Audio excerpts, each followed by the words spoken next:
Hello guys, how's it going? My name is Dal, and the Season 2 content of The War Within, from new delves, dungeons, raids, and a PvP season is kicking off in a handful of days, and Blizz right now seems to be scrambling together to try to tune these classes for the very first week of a brand new season, featuring a bunch of new buffs for a handful of tier sets for specs that aren't really excited to pick up those sets, and they kind of want to encourage you to swap out of your Nerfs set into your Liberation Undermine set as soon as possible. Some classes, however, are overly reliant on their sets, which are looking pretty weak up until they get the new armor, and they're trying to adjust it so you don't feel nearly as weak until you get new items, while letting those items still be a decent bit of an upgrade. Then there were adjustments for PvE content, but also for PvP, and I'm going to cover all of these classes with chapter marks down below if you just want to skip to the relevant section. It's kind of a long project, so I want to dive into it as soon as possible. If you guys want to see more regular 11.1 class changes or updates, be sure to follow the channel and subscribe. But otherwise, let's dive right in.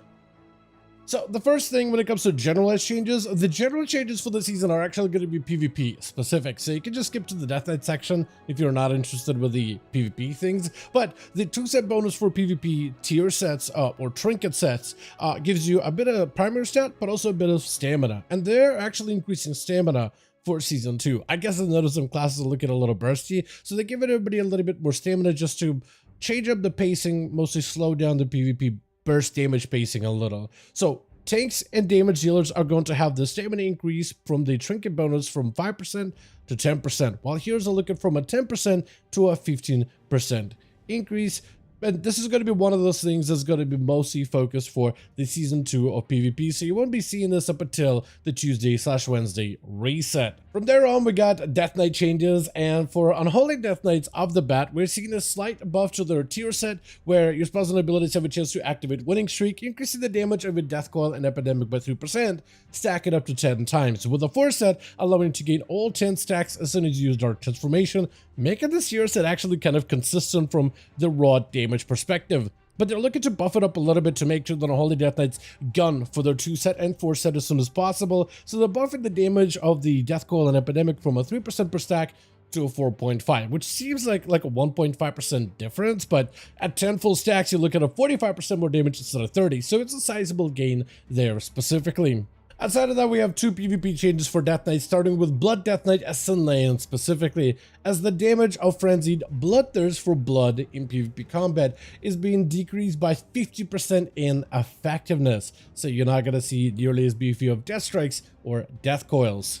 And for Frost Death Knight, they're new, what some would assume is the overpowered PvP talent of Death's Cold Embrace is seeing a nerf, which a lot of players expected. With Death's Cold Embrace, Death Knight's basically going to trade in mobility, with Pillar Frost making you practically mobile, but granting you a massive, powerful Remorseless Winter that just blasts all enemies around you, doing a ton of damage. They're reducing that damage from 750% increase down to 400, so quite a decent bit of a downgrade in terms of raw overall AoE power, which is going to put Death Knight's Frost specifically in a bit of a choice between mobility and better damage, but not as strong as it was, or potential drop in the PvP talent entirely. For Demon Hunters, we're seeing mostly some Eldrazi Reaver changes, but also some tier set bonuses, with Eldrazi Reaver recently becoming a very popular pick for Havoc, mostly because they took away any means necessary, replacing it with Screaming Brutality. But it's a talent that allowed things like Felskard and its fire damage, which I feel like should have been Chaos from the start.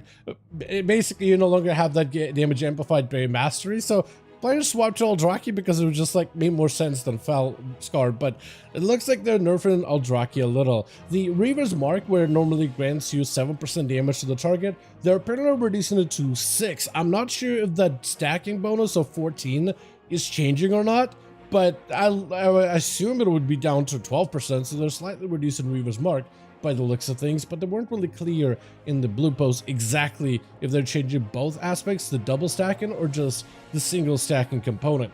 Also, the capstone throughout the fight, they're reducing the damage, increasing the abilities damage now by 15% rather than 20, so it's going to be a slight damage reduction for Eldrazi Reaver. Outside of that, Havoc Demon Hunter's tier set bonus, specifically the 2-set bonus, is being amped up a little bit, where the Winning Streak chance to activate is now increased by 25%. So hopefully it gives you a little bit more overall value regarding your tier set and its cycling into the crit damage inside of demonic form. Next, we get the class of Druid, mostly seeing some feral changes specifically. So for feral Druids, we're seeing 2 changes that you will think to yourself that, okay, this sounds really, really weird. What the hell is going on here? So one of the first few things they did is nerf the damage of Sunfire by 40%. Then they also nerfed the damage or effectiveness rather of the mastery gain from Lakara's teachings, or rather Lakara's meditation, where in Lakara's teachings normally you get to get mastery boom kit from the moon kit form, and you get to keep a portion of that buff for a few seconds with Lakara's meditation when you shift out of that form. So they're reducing that mastery for Lakara's feral from moon kit by 66%, mostly to prevent owl shifting, or owl weaving rather. This is a playstyle that developed during Shadowlands expansion. Feral Druid as a class has a bit of downtime when it comes to its abilities. Like you'll be able to go for a couple shreds, maybe a rake, build some energy, pop a rip on the target, maybe hopefully get yourself a couple of clear casting procs, but at some point you just don't have resources and you kind of have to wait until your abilities pool to a certain point before you can start bleeding up enemies and then building combo points. There's a considerable bit of downtime. So players thought, okay, well, what if I do some weaving where while I'm letting my energy weave, I'll pop in a Moonkid form and I'll do Sunfire, Moonfire, maybe Star Surge, which is something players used to do in Shadowlands, and I'll come back into Feral form. So I'll spend my energy really, really quickly. So I'll just demonstrate exactly what that would look like. Spend my energy. Now I can have energy. I'll weave out of form. And after a few globals, I'll weave back in. Oh, look, I have some energy. Now I can start using the energy for maybe to build calm points. Well, as soon as I'm out of energy, weave out of it, use other spells, use other abilities, pop back into cat form. Oh, look, I have energy again. So this is what players used to do way back in the day. And it wasn't a playstyle that a lot of players enjoyed. A lot of players, when they want to play Boomkid, they'd rather stay in Moonkid form, cast spells from a distance. Imagine if you have to run up in melee to shift into cat form to use some of your abilities. And Ferals didn't really enjoy having to be forced to shift into Moonkid form. And I think Druids can be fun when you have some hybrid capability, like a restoration, being able to go cat form or Moonkid form, do a bit of damage, or when you have to shift into bear form as a defensive to survive mechanics. Stuff like that can be fun and cool. But forcefully having to shift into all these other forms to gain damage benefit, not a lot of players enjoyed it. And with Lycara's, you get different stats: no form, haste, cat form, crit, bear form, versatility, Moonkid form, mastery. And players were using the Lycara's meditation to shift in a Moonkid form, gain mastery buff, shift to the cat form, retain mastery buff for a short bit of time, and be owl shifting or owl weaving pretty regularly. And it looks like Blizzard is trying to curtail that as best as possible to make it not the go-to playstyle, something that you can do, but not something that should be mandatory of Feral Druids to do, which I think a lot of players will generally be happy with. Outside of this though, Feral Druids are also seeing some PvP changes. For PvP, Berserk damage amp is being reduced down to 5% instead of 10% for PvP combat, so Berserk burst damage is going to be a lot less. Also, Ferocious Bite damage is being reduced by 10% in PvP, so it looks like you may be a little bit more reliant going forward on your bleeds and damage output. From there, we'll move on to the class of Evoker, primarily focusing on devastation. Over the last few weeks on the PTR, they really wanted to buff up the red damage gameplay of devastation, from things like Pyre to Fire Breath to anything that is red-based magic, especially anything that's synergized with Flame Shaper. There were some cool capstone things like Scorching Embers, but the one ability that kept buffing up again and again and again is Firestorm, and it's still just not getting any play. So they buffed up Firestorm this time around for Season 2 by 40% on top of some of the bigger buffs that they've already got for the ability. Maybe we'll actually see it being played in the future because it has some synergy and some playstyle gameplay to it, but we'll find out in just a handful of days if this will actually get some merit for Season 2. When it comes to Mage, we're primarily seeing PvP specific changes, starting with the Spec of Arcane, where they're doing some adjustments.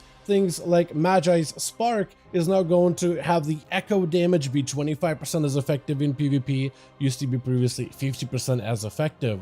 So your spread, cleave damage is going to be a little bit less bursty, but they are increasing the value of things like missiles, buffing that up by 12%, but also buffing the damage of barrage by 12% as well. And with some of the new towns that can amp up the damage of barrage by 50%, maybe for the amplified to 70% with Data Fragment, there could be some playability behind some big giga barrages built together with the damage of missiles. As for the spec of Frost and Fire, mostly Fire I guess, but Frost to some degree, we take a look at the new talent of Overpowered Barriers, which players have been playing with pretty regularly. It basically juices up your barriers to be 100% more effective, but only lasts for 5 seconds, with each barrier having a different effect. For Fire Mages, it allows you to reflect 100% of the damage absorbed, which we're actually going to test out in duels recently over on the EU side of the gameplay, and it was kind of wild just how much damage you could reflect back to the enemy target. It was insane. So they're actually reducing its effectiveness from 100% down to 60% to make sure that it's not so strong, which I guess to some degree makes sense. Fire Mages are hit by those, but so is Frost, because if you're playing things like Frostfire, you actually do get the other specs barrier, so they're kind of removing the value of it, also reducing it down to 60 if you're a Frost Mage, as Frostfire getting a small fire barrier that reflect damage is also not going to be as effective.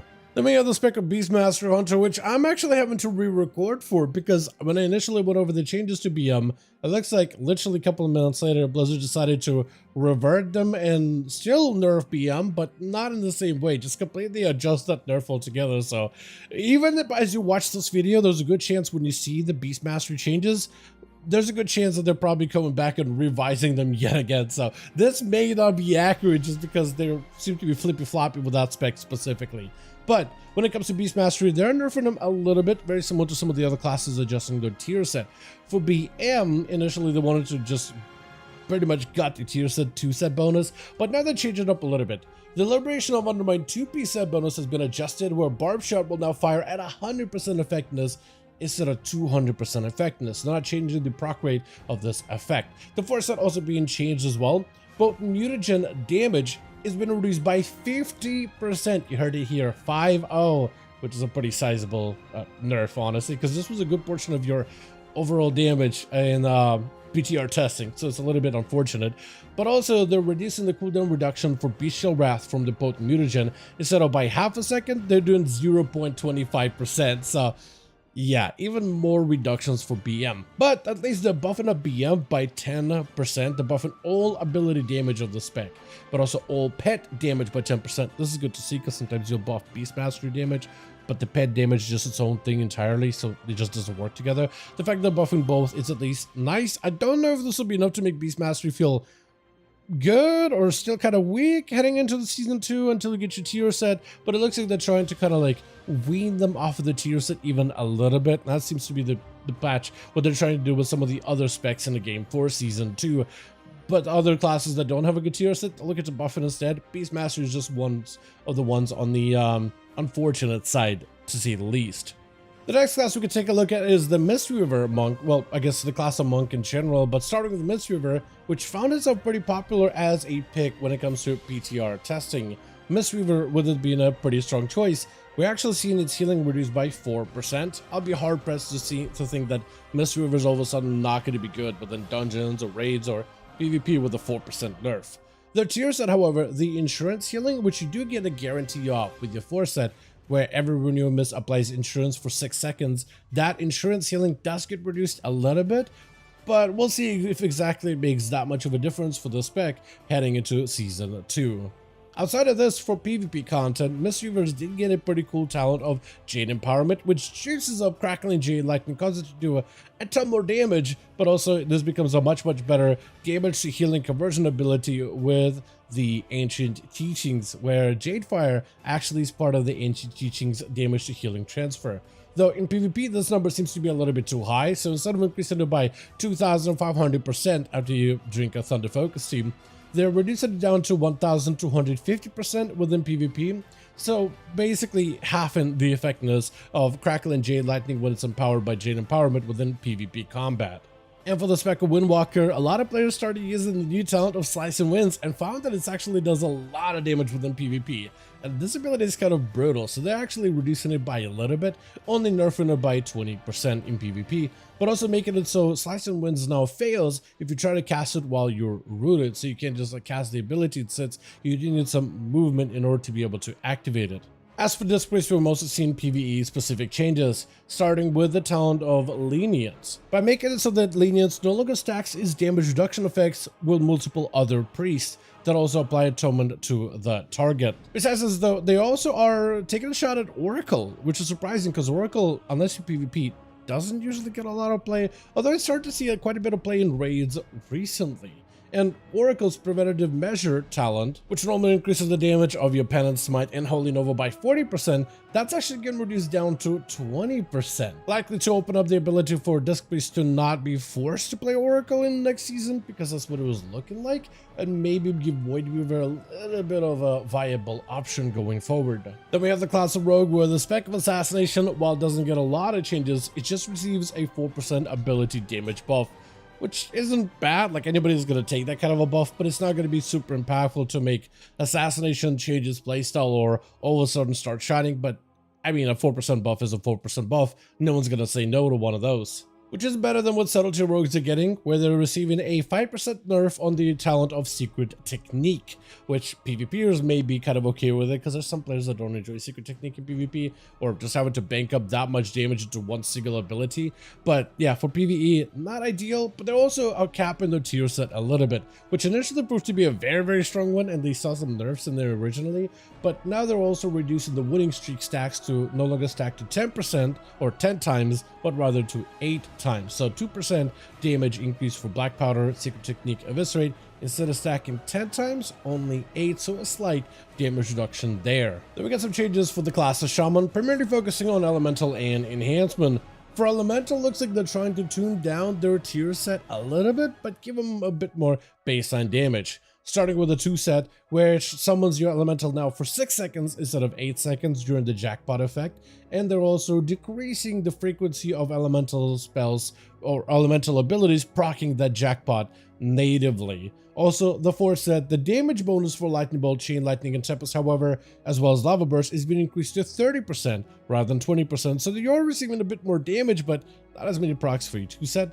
Also, certain talents' interactions with your tier sets are no longer going to be a thing, like Deeply Rooted Elements procs no longer activate your 2 set or your 4 set bonus. Also, the Echo of Elementals when you summon a Mini Storm or Mini Fire Ellie. When you summon those, it no longer causes a jackpot specifically. Jackpot is supposed to activate when you use your real elemental, not the mini one, but the mini one was also getting the buff, so they no longer refresh the buff or apply the buff when they appear. However, the damage of elemental is being amplified by 5% all across the board for all of the base abilities, so at least that's a nice bit of bonus. Then we have a Handsome Shaman, where there's a lot of things going on all at once. They're nerfing a bunch of things, not just their current tier set, or adjusting it rather, but also even the old tier set from Nerebar Palace. The 4 set now reads, it now has a 20% chance to summon an extra spirit when talented into Flowing Spirits. So normally activating Feral Spirit grants you an extra spirit, but when you're talented into passive spirits, it didn't really do anything for you specifically, but now it's actually just going to increase the chances of Flowing Spirits proccing. And the basic version of Flowing Spirits will now have